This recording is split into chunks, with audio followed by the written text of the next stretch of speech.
Just understanding the emotional qualities of the experience for those animals, I think really helped me like not break down.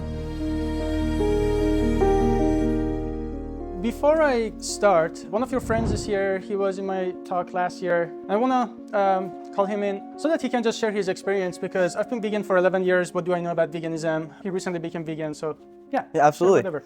Hi everyone, I'm Cole, and I'm a sophomore, and like Dr. Harsini just said, after attending his talk back in, I believe it was October, I became vegan. And you know, at first, I was very much overwhelmed by like the emotional thoughts of like animal suffering, and I was feeling very driven to adhere to being vegan. And you know, I met like some hurdles at first, of course, like everyone does when they become vegan. You know, stories where like they see meat and it's just like, you know, this desire to eat meat. But then that was very much like met at every stage with this emotional aversion based on like the suffering that animals feel in the animal agriculture industry. And you know, also in terms of just like the experience of being vegan, I'd say just eating a vegan diet has contributed to feeling much less lethargic after meals. As an athlete, that's been also really helpful in terms of recovery. Actually noticing the fact that like after a workout the next day, I somehow just feel more like ready to take on the next day's workout.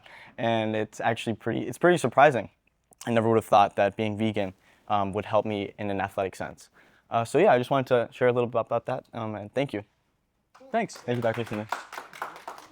Let me ask you one other question. Yes. So when you became vegan, I imagine it was hard. Yeah. How did you deal with that difficulty to transition? Well, I'd say the diet transition at Brown was not as difficult as I expected. I've been mostly vegan at Brown because I was like sort of aware of like the source of meat being probably not the best. But more at home actually is where like I'd eat more meat, because I'm lucky enough to like have meat that's sourced from like pretty healthy sources like grass-fed beef and that sort of thing. So that was more difficult, but just understanding like the emotional qualities of the experience for those animals, I think really helped me like not sort of, you know, break down and sort of succumb to like the desire to like taste an animal and like their meat.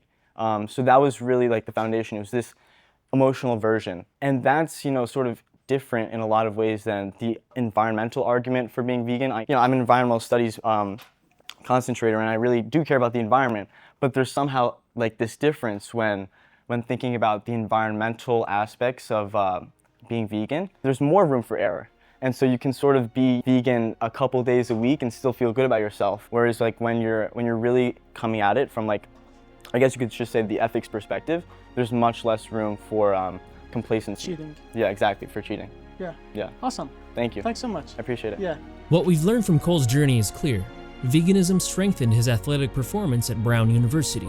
After experiencing improved energy and zero nutrient deficiencies, Cole shared a story in the Brown Daily Herald, inspiring thousands of fellow students to consider their assumptions about plant-based diets and athletic performance. ASAP thanks Cole for spreading this important message and encourages everyone to consider how their food choices impact both performance and our world.